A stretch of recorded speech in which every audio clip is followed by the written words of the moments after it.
എൻ്റെ പ്രണയം ഭാഗം 76.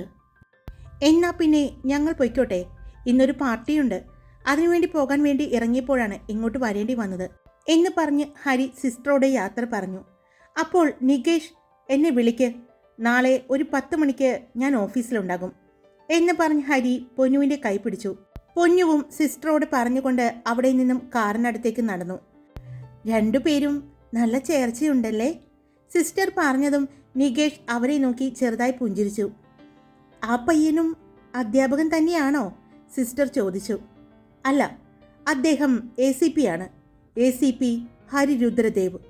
ആ മരിച്ചുപോയ ആ 3 പെൺകുട്ടികളുടെയും ആ 2 അമ്മമാരുടെയും കേസ് അന്വേഷിക്കുന്നത് അദ്ദേഹമാണ്.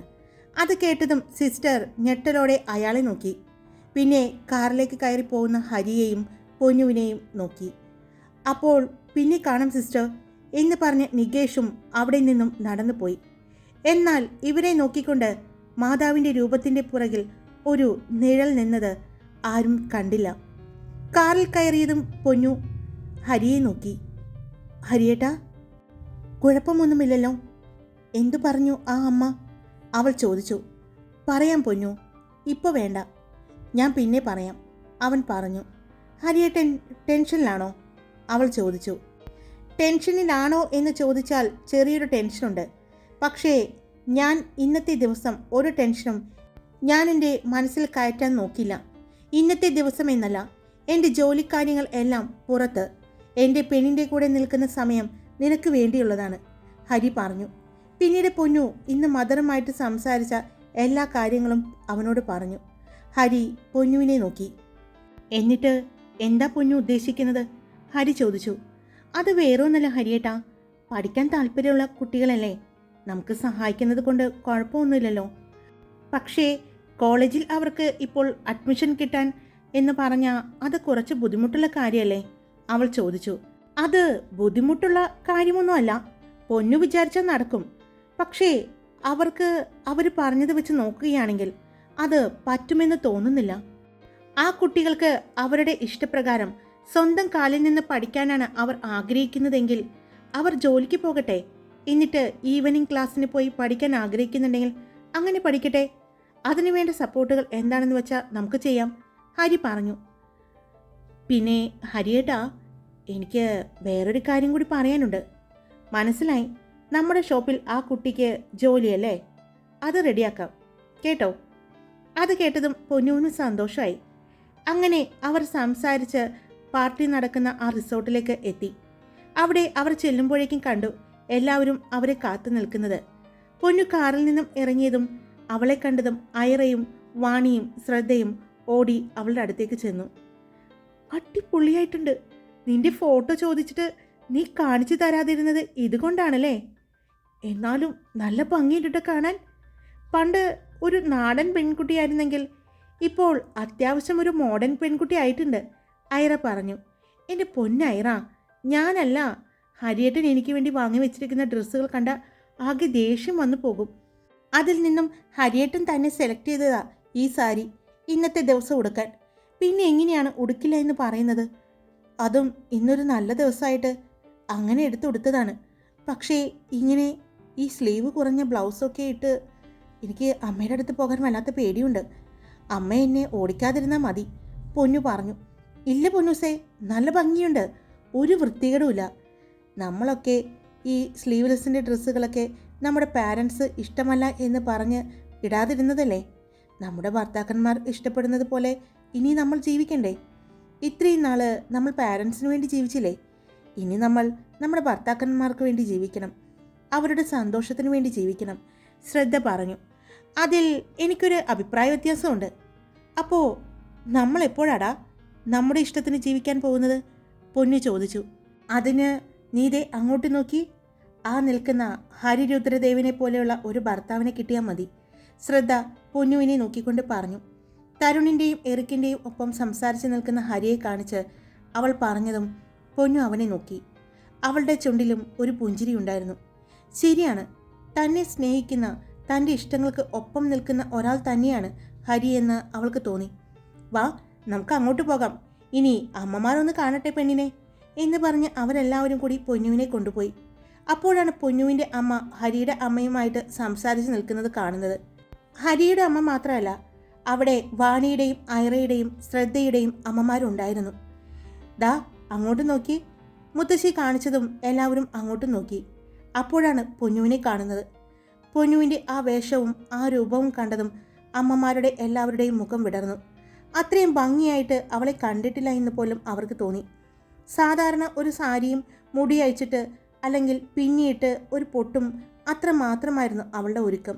പക്ഷേ ഇന്ന് അവൾ നന്നായി തന്നെ ഒരുങ്ങിയിട്ടുണ്ടെന്ന് അവൾക്ക് തോന്നി. അതുമാത്രമല്ല, ആ ഡ്രസ്സിലും അവൾ സുന്ദരിയായിരുന്നു എന്ന് തോന്നി. ചെറിയൊരു പുഞ്ചിരിയോടെയാണ് അവർ അമ്മയുടെ അടുത്തേക്ക് ചെന്നത്. വാ എന്ന് പറഞ്ഞ് ഹരിയുടെ അമ്മ അവളെ ചേർത്ത് പിടിച്ചു. അപ്പോഴാണ് പൊന്നു ഹരിയുടെ മുത്തശ്ശിയുടെ ഒപ്പം നിൽക്കുന്ന അവളുടെ മുത്തശ്ശിയെ കാണുന്നത്. മുത്തശ്ശി എന്ന് വിളിച്ച് അവൾ മുത്തശ്ശിയുടെ അടുത്തേക്ക് ചെന്നു. അല്പസമയം കഴിഞ്ഞതും അവളെ അടർത്തി മാറ്റിക്കൊണ്ട് അവളുടെ മുഖം പിടിച്ചു. എന്താടാ, സുഖാണോ എന്ന് മുത്തശ്ശി ചോദിക്കുന്നില്ല. ഈ മുഖം കണ്ടാൽ അറിയാം എൻ്റെ മോള് എത്രമാത്രം സന്തോഷത്തിലാണെന്ന്. അപ്പോൾ ഞങ്ങളുടെ തീരുമാനം തെറ്റിയില്ല എന്ന് വീണ്ടും വീണ്ടും ഹരിക്കുട്ടൻ തെളിയിക്കുകയാണ്, അല്ലേ മോളെ? മുത്തശ്ശി പതിയെ പറഞ്ഞതും അവൾ ചിരിച്ചുകൊണ്ട് അതേ എന്ന് തലയണക്കി. അപ്പോഴാണ് ഹരിയും തരുണും എറിക്കും എല്ലാം വന്നത്. പിന്നെയാണ് പൊന്നു അവരുടെ പുറകെ വരുന്ന നിരഞ്ജൻ്റെ ഫാമിലിയെ കാണുന്നത്. നിരഞ്ജനും പൂജയും അച്ഛനും അമ്മയും നന്ദ ചേച്ചിയും കുഞ്ഞുമുണ്ട്. എന്നാ അങ്ങോട്ട് പോകാമല്ലേ? അപ്പോഴാണ് കുറച്ച് അതിഥികൾ വേറെയും അവർ ക്ഷണിക്കപ്പെട്ട് വന്നിട്ടുണ്ട് എന്ന് കാണുന്നത്. ഇവർ അച്ഛൻ്റെ അമേരിക്കയിലുള്ള ഫ്രണ്ട്സാണ്. അവരുടെ ഫാമിലിയും നിങ്ങളുടെ കല്യാണത്തിന് വന്നിട്ടുണ്ടായിരുന്നില്ല. അവർ ന്യൂ ഇയർ ആയിട്ട് നാട്ടിലേക്ക് വന്നതാണ്. ഞങ്ങളിങ്ങനെ ഒരു ഫംഗ്ഷൻ ചെയ്യുന്ന കാര്യം പറഞ്ഞപ്പോൾ അവർ വരുന്നുണ്ടെന്ന് പറഞ്ഞു. അവരെയും കൂടി ക്ഷണിച്ചു. മോളെ കാണാൻ വേണ്ടിയാണ് അവരെല്ലാവരും വന്നത് എന്ന് പറഞ്ഞ് ഹരിയുടെ അമ്മ അവളെ അവർക്കെല്ലാവർക്കും പരിചയപ്പെടുത്തി കൊടുത്തു. ഹരി പൊന്നുവിൻ്റെ അടുത്ത് വന്നു. അവളുടെ കയ്യിൽ പിടിച്ചിട്ടുണ്ട്. എന്നിട്ടാണ് അവൻ അവരോട് സംസാരിക്കുന്നത്. ഇതെല്ലാം കണ്ട് നിരഞ്ജനും പൂജയും നിൽക്കുന്നുണ്ട്. പൂജ നിരഞ്ജനെ ഒരു പുച്ഛ ചിരിയോടെ നോക്കുന്നത് കണ്ടു. പഠിക്കടോ, അവരുടെ സന്തോഷം എന്നുള്ള ഒരു രീതിയായിരുന്നു അവൾക്ക് അപ്പോൾ. പൊന്നു ഹരിയുടെ ഒപ്പം ചേർന്ന് നിൽക്കുന്നത് കണ്ടപ്പോൾ നിരഞ്ജൻ്റെ അമ്മയുടെയും മുഖം മാറി. അവർക്ക് വല്ലാത്ത വിഷമം തോന്നി. കാരണം തൻ്റെ മകൻ്റെ ഒപ്പം ജീവിക്കേണ്ട പെൺകുട്ടിയായിരുന്നു. തൻ്റെ ഒറ്റ വാക്കിൻ്റെ പേരിൽ തെറ്റിദ്ധാരണ കൊണ്ട് അല്ലെങ്കിൽ കഴിവുകേട് കൊണ്ട് തൻ്റെ കുടുംബത്തിലേക്ക് വരേണ്ട മരുമകളെയാണ് നഷ്ടപ്പെടുത്തിയത്. പക്ഷേ അവൾ ഹരിയുടെ ഒപ്പം ഒരുപാട് സന്തോഷത്തിലാണെന്ന് അവർക്ക് തോന്നി. പൊന്നു ഇങ്ങോട്ട് വാ എന്ന് പറഞ്ഞ് വാണി വിളിച്ചപ്പോൾ അവൾ ഹരിയെ നോക്കി. കൈവിടാനുള്ള ഒരു നോട്ടമാണെന്ന് മനസ്സിലായപ്പോൾ അവൻ പക്ഷേ കൈ മുറുക്കുകയാണ് ചെയ്തത്. അവൾ വാണിയെ നോക്കി. ഇങ്ങോട്ട് വന്നേ. വീണ്ടും വാണി വിളിച്ചതും അവൾ ദയനീയമായി വാണിയെ നോക്കി. പിന്നെ ഹരിയെയും. ഹരിയേട്ടാ പ്ലീസ്, ഞാൻ പോയിട്ട് വേഗം വരാം, അവൾ പറഞ്ഞു. ഉറപ്പാണോ? അവൻ അവളുടെ ചെവിയുടെ അടുത്ത് വന്നുകൊണ്ട് ചോദിച്ചു. ഉറപ്പായിട്ടും വേഗം വരാം, അവൾ പറഞ്ഞു.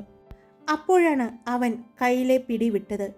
കയ്യിലെ പിടി വിട്ടതും അവൾ വേഗം ഓടിപ്പോകുന്നത് കണ്ട് അവൻ ചെറിയൊരു പുഞ്ചിരിയോടെ നിന്നു. വീണ്ടും സംസാരം തുടർന്നു. എന്താടി പെണ്ണേ, നിന്റെ കൈ വിടാതെ ഫുൾ ടൈം പിടിച്ചുകൊണ്ടിരിക്കുകയാണല്ലോ. നീ ഓടിപ്പോകുമെന്ന് കരുതിയിട്ടാണോ ഹരിയേട്ടൻ നിന്നെ ഇങ്ങനെ പിടിച്ചുകൊണ്ടിരിക്കുന്നത്? ശ്രദ്ധ ചോദിച്ചു. അതിന് പൊന്നു ഒന്ന് ചിരിച്ചതേയുള്ളൂ. അവർ 4 പേരും കൂടി ഒരുമിച്ചിരുന്ന് വിശേഷങ്ങൾ പറഞ്ഞുകൊണ്ടിരിക്കുമ്പോഴാണ് പൊന്നു, ഇത് ഡയമണ്ട് ആണോടാ? വാണി അവളുടെ കഴുത്തിലെ മാലയുടെ തിളക്കം കണ്ട് ചോദിച്ചു. അറിയില്ല, ആണെന്ന് തോന്നുന്നു. മുത്തശ്ശിയാണ് എടുത്ത് തന്നത്. എന്തായാലും നന്നായിട്ടുണ്ട് കേട്ടോ, നിനക്ക് നന്നായിട്ട് ചേരുന്നുണ്ട് എന്ന് പറഞ്ഞ് അവൾ മാലയിൽ പിടിച്ചു നോക്കുമ്പോഴാണ് പൊന്നു, ഇവിടെ എന്താ ഒരു പാട് എന്ന് പറഞ്ഞ് അവളുടെ സാരിക്കുള്ളിൽ കൂടി തന്നെ ആ ടാറ്റു വാണി കാണുന്നത്. അത് കണ്ടതും പൊന്നു സാരി നേരെ ഇട്ടു. അത് കണ്ട വാണി, എന്താടാ അത്? അത് ഒന്നുമില്ല. ശ്രദ്ധ അവളുടെ മുഖം കണ്ടിട്ട്, നീ ടാറ്റു ചെയ്തോ? അവൾ ചോദിച്ചു. അത് പിന്നെ ഹരിയേട്ടൻ ചെയ്തപ്പോൾ ഞാൻ ചെയ്തതാണ്, അവൾ പറഞ്ഞു. എപ്പോ? എവിടെ? നോക്കട്ടെ എന്ന് പറഞ്ഞ് 3 കൂടി അവളെ വളഞ്ഞു. അവളുടെ സാരി അവിടെ നിന്നും മാറ്റാൻ പോയതും, അയ്യേ നിങ്ങളിതെന്താ കാണിക്കുന്നേ? ഇവിടെ എല്ലാവരും ഉണ്ട്, ആരെങ്കിലും കണ്ട നാണക്കേടാണേ, പൊന്നു പറഞ്ഞു. പിന്നെ ഞങ്ങൾ എങ്ങനെ നിന്നാ കാണാൻ പോവുകയല്ലേ, നീ കാണിച്ചേ എന്ന് പറഞ്ഞുകൊണ്ട് വാണി അവളുടെ സാരി പതിയെ അവിടെയൊന്ന് മാറ്റി. ഇത് ഹരിയേട്ടൻ്റെ മുഖമല്ലേ? പിന്നെ പേരുണ്ടല്ലോ. ഇത് ഇവിടെ ആര് ചെയ്തു തന്നു? മറ്റൊരാളെ അവിടെ ചെയ്യാൻ ഹരിയേട്ടൻ സമ്മതിച്ചോ? അവൾ ചോദിച്ചു. ഇത് ഹരിയേട്ടൻ തന്നെയാ ചെയ്തത്. അവൾ പറഞ്ഞതും എല്ലാവരും തിരിഞ്ഞ് ഹരിയെ നോക്കി. ഹരിയേട്ടൻ ടാറ്റു ചെയ്യുമോ? പിന്നീട് പൊന്നു ഹരിയുടെ നെഞ്ചിൽ അവളുടെ മുഖം പേരും എല്ലാം അവൻ സ്വയം ടാറ്റു ചെയ്തതും അതുകണ്ട് പിന്നെ താനും ഹരിയേട്ടനെ കൊണ്ട് ചെയ്യിപ്പിച്ചതും എല്ലാം പറഞ്ഞു. ഐറ, മോളെ, ഇതാണടി പ്രണയം, യഥാർത്ഥ പ്രണയം. ഇതാണ് നമ്മുടെയൊന്നും പ്രണയം. പ്രണയമേ അല്ല എന്ന് തോന്നുന്നു. എന്ത് രസമായിട്ടാണല്ലേ ഹരിയേട്ടൻ നമ്മുടെ പൊന്നുവിനെ പ്രണയിക്കുന്നത്. ആ മനുഷ്യൻ്റെ മനസ്സിൽ ഇത്രമാത്രം ഇവളുണ്ടായിരുന്നോ എന്ന് നമ്മൾ ചിന്തിച്ചു കൂടിയില്ലല്ലേ. എൻ്റെ ദൈവമേ, ഇവളെ എങ്ങാനും നിരഞ്ജൻ വിവാഹം കഴിച്ചിരുന്നെങ്കിൽ ഹരിയേട്ടൻ ഒന്നുകിൽ നിരഞ്ജനെ കൊല്ലും, അല്ലെങ്കിൽ ഇവളെയും കൊന്ന് പുള്ളി മരിക്കുമായിരുന്നു എന്ന് എനിക്ക് തോന്നുന്നു. ശ്രദ്ധ പറഞ്ഞു. പൊന്നു ഹരി പറഞ്ഞത് ഓർത്തു. നീയെങ്ങാനും നിരഞ്ജനെ വിവാഹം കഴിച്ചിരുന്നെങ്കിൽ അന്ന് അവിടെ വന്ന് ഒന്നുകിൽ നിന്നെ ഞാൻ തട്ടിക്കൊണ്ടു പോകുമായിരുന്നു, അല്ലെങ്കിൽ അവിടെ വെച്ച് നിന്നെയും കൊന്ന് ഞാനും മരിക്കുമായിരുന്നു എന്ന് പറഞ്ഞത് അവൾ ഓർത്തു. അപ്പോഴാണ് അവരുടെ അടുത്തേക്ക് പൂജ വന്നത്. പൊന്നുവിൻ്റെ നെഞ്ചിലെ ആ ടാറ്റു അവൾ കാണുകയും ചെയ്തു. അവൾ വന്ന് അവളോട് ചിരിച്ച് സംസാരിക്കുന്നതിനിടയിൽ പൊന്നു സാരി കയറ്റിയിടാൻ മറന്നു പോയിരുന്നു. ഇത് നന്നായിട്ടുണ്ടല്ലോ പൊന്നു, പൂജ കാണിച്ചുകൊണ്ട് പറഞ്ഞപ്പോഴാണ് സാരി കയറ്റിയിട്ടില്ല എന്ന് അവളും കണ്ടത്. അവൾ അതിന് ചെറുതായി ഒന്ന് പുഞ്ചിരിച്ചതേയുള്ളൂ. പൊന്നു, എന്നോട് ദേഷ്യം തോന്നല്ലേട്ടോ, പൂജ പറഞ്ഞു. എന്തിനാ പൂജ ഞാൻ നിന്നോട് ദേഷ്യം കാണിക്കുന്നത്? എനിക്കിപ്പോൾ നിന്നോട് നന്ദിയാണ് പറയേണ്ടത് എന്ന് പറഞ്ഞ് അവൾ കുറച്ചു മാറി നിന്ന് ഫോണിൽ സംസാരിച്ചു കൊണ്ട് നിൽക്കുന്ന ഹരിയെ നോക്കി. എനിക്ക് എൻ്റെ ഹരിയേട്ടൻ്റെ സ്നേഹം തിരിച്ചറിയാൻ സാധിച്ചത്, ഇപ്പോൾ എനിക്ക് ആ മനുഷ്യൻ്റെ ജീവൻ്റെ പാതിയായി ജീവിക്കാൻ സാധിച്ചത് എല്ലാം നീ കാരണമാണ്. അതുകൊണ്ട് എനിക്ക് നന്ദി പറയേണ്ടത് നിന്നോടാണ്. എനിക്ക് യഥാർത്ഥ പ്രണയത്തെ തിരിച്ചു തന്നതിന്, തിരിച്ചറിയാൻ സാധിച്ചതിന്. നിരഞ്ജൻ എൻ്റെ ജീവിതത്തിൽ നിന്നും പോയതിൽ പിന്നെയാണ്. പക്ഷേ ഞാനിപ്പോൾ ഒരുപാട് ഹാപ്പിയാണ്. നിരഞ്ജൻ്റെ കൂടെ ജീവിക്കുന്നതിനേക്കാൾ കൂടുതൽ ഹാപ്പിയാണ് ഞാനിപ്പോൾ ആ നിൽക്കുന്ന ഹരിരുദ്രദേവിൻ്റെ ഭാര്യയായതിൽ, അവൾ പറഞ്ഞു. അത് കേട്ടപ്പോൾ പൂജയുടെ നെഞ്ചൊന്ന് പിടഞ്ഞുവെങ്കിലും അവളിൽ ചെറിയൊരു പുഞ്ചിരി ഉണ്ടായിരുന്നു. പൊന്നു പൂജയുടെ കൈ പിടിച്ചു.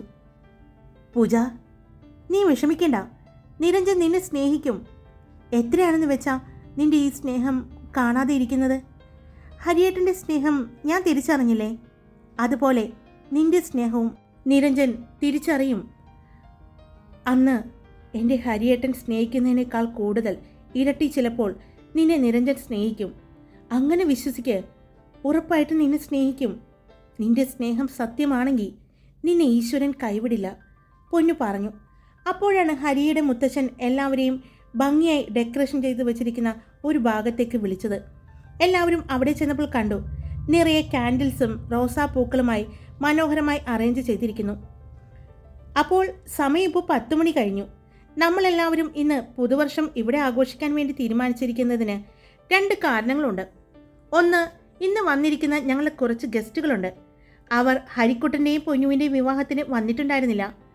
അവർക്ക് ഞങ്ങൾ 2 മക്കളെയും ആശീർവദിക്കാനും പൊന്നുവിനെ അവർക്ക് പരിചയപ്പെടുത്തി കൊടുക്കാൻ വേണ്ടിയാണ് നമ്മൾ ഇവിടെ ഇങ്ങനെയൊരു ഫംഗ്ഷൻ വെച്ചിരിക്കുന്നത്.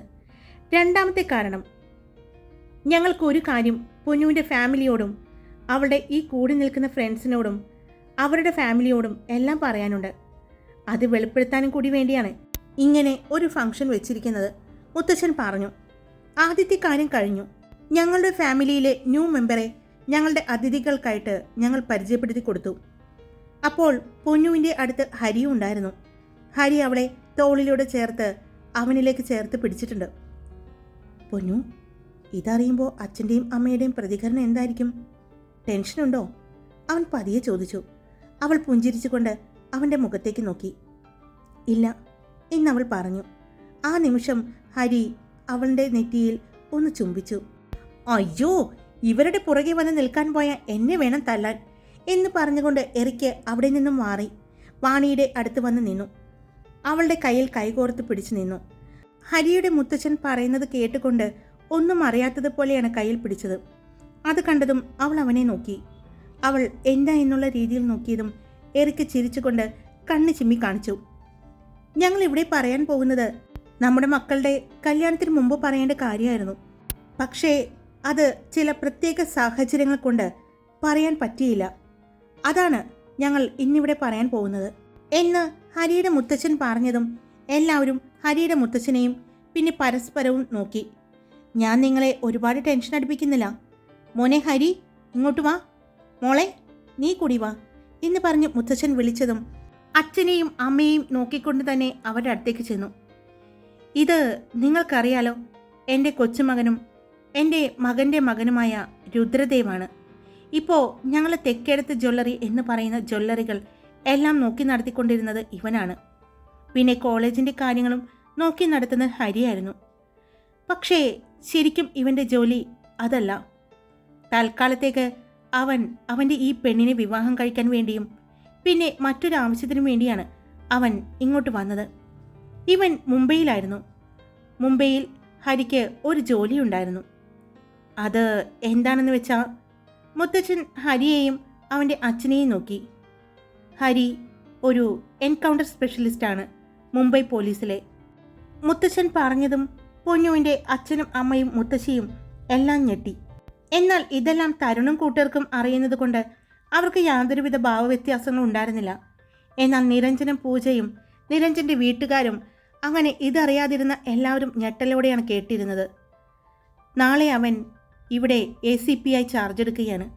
മുത്തച്ഛൻ അതുകൂടി പറഞ്ഞതും പൊന്നുവിൻ്റെ അച്ഛനും അമ്മയും പൊന്നുവിനെയും ഹരിയെയും നോക്കി. ഇതെല്ലാം പൊന്നുവിന് അറിയാമായിരുന്നു എന്ന് അവളുടെ മുഖഭാവത്തിൽ നിന്ന് തന്നെ മനസ്സിലായി. പിന്നെ അവർ നോക്കിയത് തരുണിനെയും എറിക്കിനെയുമാണ്. എറിക്കിൻ്റെ വീട്ടുകാരും വാണിയുടെ വീട്ടുകാരും ശ്രദ്ധയുടെ വീട്ടുകാരും എല്ലാവരും പരസ്പരം നോക്കി. അവരും പൊന്നുവിനെയും തരുണിനെയും അവരുടെ മക്കളെയും ആണ് നോക്കിയത്. ഇതെല്ലാം കേട്ടിട്ട് അവർക്ക് യാതൊരുവിധ ഭാവവ്യത്യാസങ്ങളും ഇല്ല എന്ന് മനസ്സിലായപ്പോൾ അവർക്കെല്ലാം ഇത് അറിയാമായിരുന്നു എന്ന് അവർക്കും മനസ്സിലായി. നിങ്ങൾക്കറിയായിരുന്നു അല്ലേ? പൊന്നുവിൻ്റെ അച്ഛൻ തരുണിനോടും എറിക്കിനോടും ചോദിച്ചു. അത് നമ്മളന്ന് ടൂറ് പോയില്ലേ, അന്ന് അറിഞ്ഞത്. പിന്നെ ഹരി തന്നെ നിങ്ങളോട് പറയാം എന്ന് പറഞ്ഞത് കൊണ്ടാണ് ഞങ്ങൾ പറയാതിരുന്നത്, തരുൺ പറഞ്ഞു. ഞങ്ങൾക്കറിയാം നിങ്ങളോട് പറയാതിരുന്നതിൽ നിങ്ങൾക്ക് ദേഷ്യവും വിഷമവും ഉണ്ടാകുമെന്ന്. പക്ഷെ ഞാൻ പറഞ്ഞില്ലേ, അവൻ്റെ ജോലിയുടെ കുറച്ച് കാരണങ്ങൾ കൊണ്ടാണ് ഞങ്ങൾ പറയാതിരുന്നത്. ഇപ്പോഴും അവൻ ഒരു കേസന്വേഷണത്തിൻ്റെ ഭാഗം തന്നെയാണ്. നാളെ മുതൽ ഹരിയും അവൻ്റെ ഈ അമ്മയും ഈ അടുത്ത് കോലിളക്കം സൃഷ്ടിച്ച 3 പെൺകുട്ടികളുടെ കേസ് ഏറ്റെടുത്തിരിക്കുകയാണ്. നാളെ അത് വാർത്തയാകും. സീക്രട്ട് മിഷൻ്റെ ഭാഗമായിട്ടാണ് ഹരി കേരളത്തിലേക്ക് എത്തിയത്. പക്ഷേ ഇനി അവൻ ഈ കൊച്ചിയിൽ ACP ആയിട്ട് നാളെ മുതൽ ചാർജ് എടുക്കുമ്പോൾ എല്ലാവരും എല്ലാ സത്യങ്ങളും അറിയും. അപ്പോൾ ഞങ്ങൾ പറഞ്ഞു തന്നെ നിങ്ങൾ ഈ സത്യങ്ങൾ അറിയണമെന്ന് തോന്നി. അല്ലെങ്കിൽ തന്നെ ഞങ്ങളിത് പറയാനിരുന്നതാണ്. അത് ഇന്നത്തെ ഒരു ദിവസത്തിന് വേണ്ടി മാറ്റി വെച്ചതാണ്. ഇത് പറയാതിരുന്ന് നിങ്ങളെ വിഷമിപ്പിച്ചുവെങ്കിൽ ഞങ്ങളോട് ക്ഷമിക്കണം, മുത്തച്ഛൻ പറഞ്ഞു. എന്നിട്ട് മുത്തച്ഛൻ പൊന്നുവിൻ്റെ അച്ഛനെയും അമ്മയെയും നോക്കി. ഹരിയുടെ അച്ഛനും അമ്മയും പൊന്നുവിൻ്റെ അച്ഛൻ്റെയും അമ്മയുടെ അടുത്തേക്ക് ചെന്നു. ഹരിയുടെ അമ്മ പൊന്നുവിൻ്റെ അമ്മയുടെ കയ്യിൽ പിടിച്ചു. ഏയ്, ഞങ്ങൾക്ക് വിഷമമൊന്നുമില്ല. പക്ഷേ ജോലി അറിയാതെ പോയതിൽ ചെറിയൊരു സങ്കടമുണ്ട്. പിന്നെ അറിയേണ്ട ഞങ്ങളുടെ മകൾ അറിഞ്ഞല്ലോ. അവൾക്ക് കുഴപ്പമില്ലെങ്കിൽ ഞങ്ങൾക്കും കുഴപ്പമൊന്നുമില്ല. ഞങ്ങൾക്ക് അഭിമാനമല്ലേ, ഹരിയുടെ അമ്മയോട് പൊന്നുവിൻ്റെ അമ്മ പറഞ്ഞു. അത് തന്നെയായിരുന്നു പൊന്നുവിൻ്റെ അച്ഛൻ്റെയും അഭിപ്രായം. എന്നാൽ ഇനിയൊന്നും കേൾക്കാൻ ബാക്കിയില്ല എന്ന ഒരു ഞെട്ടലിൽ നിൽക്കായിരുന്നു നിരഞ്ജൻ. എൻകൗണ്ടർ സ്പെഷ്യലിസ്റ്റ് ഹരി രുദ്രദേവ് നാളെ ACP ചാർജ് എടുക്കുന്നു എന്ന് മാത്രമേ അവൻ്റെ തലയിൽ അപ്പോൾ കേട്ടുള്ളൂ. കുറച്ചു നേരം കൂടി അവരെല്ലാവരും അക്കാര്യത്തെപ്പറ്റി സംസാരിച്ചു. എല്ലാവരെയും ഹരിയുടെ വീട്ടുകാർ പറഞ്ഞ് ബോധ്യപ്പെടുത്തി. അവർക്കും ഹരിയോട് ദേഷ്യമൊന്നും ഉണ്ടായിരുന്നില്ല. ഹരിയുടെ ആ ജോലി അവർക്കെല്ലാവർക്കും ഒരു അഭിമാനമായിട്ടാണ് തോന്നിയത്. പക്ഷേ പറയാതിരുന്നതിൻ്റെ ചെറിയൊരു വിഷമം മാത്രമേ ഉണ്ടായിരുന്നുള്ളൂ. അത് അവൻ്റെ ജോലിയുടെ ഭാഗമാണെന്നും അവൻ ഇങ്ങനെയൊരു സീക്രട്ട് മിഷൻ്റെ ഭാഗമായി ഇവിടെ എത്തിയിട്ടുണ്ടെങ്കിൽ ആരും അറിയരുത് എന്നുള്ളത് കൊണ്ട് മാത്രമാണ് പറയാതിരുന്നത് എന്നെല്ലാം പറഞ്ഞ് കൺവിൻസ് ചെയ്യുകയായിരുന്നു. പിന്നീട് എല്ലാവരുടെയും പിണക്കവും പരിഭവവും എല്ലാം ഹരിയും വീട്ടുകാരും മാറ്റി. അപ്പോഴാണ് അങ്ങോട്ട് നവീൻ വരുന്നത്. ശ്രദ്ധയുടെ അച്ഛനും അമ്മയും അവനെ നോക്കി. അവരുടെ ആ നോട്ടം കണ്ട് അവൻ അവളെ നോക്കി. അപ്പോൾ ഇതും അങ്ങനെ തന്നെയാണല്ലേ എന്നായിരുന്നു അവരുടെ ആ നോട്ടത്തിലുണ്ടായത് എന്ന് മനസ്സിലായത് ശ്രദ്ധ ചിരിച്ചുകൊണ്ട് തലയാട്ടി. എന്താ എല്ലാവരും ഇങ്ങനെ ഞെട്ടി നിൽക്കുന്നത്? നവീൻ ചോദിച്ചു. ഇനി നിനക്ക് പറയാനുള്ളത് പറഞ്ഞോ ഇപ്പോഴാകുമ്പോൾ ഒരു വലിയ ഷോക്കിൽ നിൽക്കുമ്പോൾ ഈ ഷോക്ക് കൂടി അവർ താങ്ങിക്കൊള്ളും. തരുൺ പറഞ്ഞു. എന്ത്? ഹരി അവൻ്റെ ജോലി എന്താണെന്ന് റിവീൽ ചെയ്തു. ആണോ? ആ, അപ്പോൾ പിന്നെ എൻ്റെ എന്താണെന്ന് പറയണ്ടല്ലോ. ഇവൻ അതാണ് ജോലിയെങ്കിൽ എൻ്റെ ജോലിയും അവർ ഊഹിച്ചിട്ടുണ്ടാവും, അവൻ പതിയെ പറഞ്ഞു. ഊഹിച്ചിട്ടൊക്കെയുണ്ട്, പക്ഷേ മരുമോൻ എന്തായാലും ഒന്ന് പറയ്. മരുമോൻ തന്നെ പറഞ്ഞു കേൾക്കാൻ ഒരാഗ്രഹം എന്ന് പറഞ്ഞ് ശ്രദ്ധയുടെ അച്ഛൻ അവൻ്റെ തോളിൽ പിടിച്ചു. പിന്നെ അവനും ഹരിയുടെ കൂടെയാണ് എന്നറിഞ്ഞതും അവർക്കും സന്തോഷം തന്നെയായിരുന്നു. 12 മണി ആയതും എല്ലാവരും ന്യൂ ഇയർ വിഷ് ചെയ്തു. മനോഹരമായ ആകാശത്ത് വർണ്ണക്കാഴ്ചകൾ ആസ്വദിച്ചുകൊണ്ട് ഹരി പൊന്നുവിനെ ചേർത്ത് പിടിച്ചുകൊണ്ട് തന്നെ നിന്നു. ആ ചേർത്ത് പിടിച്ചുകൊണ്ടുള്ള നിൽപ്പ് കണ്ട നിരഞ്ജന് പക്ഷേ അവൻ്റെ മനസ്സിൽ ഒന്നും തോന്നിയില്ല. അവൻ്റെ മനസ്സിൽ ഹരി ആരാണ് എന്ന് പറഞ്ഞു കേട്ട ഒരു അമ്പരപ്പിൽ തന്നെയായിരുന്നു. അതിനുശേഷം 2 മണിക്ക് കഴിഞ്ഞിട്ടാണ് എല്ലാവരും പിരിഞ്ഞ് വീട്ടിലേക്ക് പോയത്. ഹായ്, എല്ലാവരും സുഖമായിട്ടിരിക്കുന്നോ? ഞാൻ സുഖമായിട്ടിരിക്കുന്നു. ഇന്നത്തെ നമ്മുടെ വീഡിയോൻ്റെ വോയിസിന് എന്തെങ്കിലും പ്രത്യേകത ഉണ്ടെങ്കിൽ ഒന്ന് കമൻറ്റ് ചെയ്തോളൂ കേട്ടോ. അപ്പോൾ എന്നും പറയുന്നത് തന്നെയാണ്, ഇഷ്ടപ്പെട്ടാൽ ലൈക്ക് ചെയ്യുക, അഭിപ്രായങ്ങൾ കമൻറ്റ് ചെയ്യുക, സബ്സ്ക്രൈബ് ചെയ്യാതെ കേൾക്കുന്നവരുണ്ടെങ്കിൽ സബ്സ്ക്രൈബ് ചെയ്ത് സപ്പോർട്ട് ചെയ്യുക. Love you all. It's me Karthika.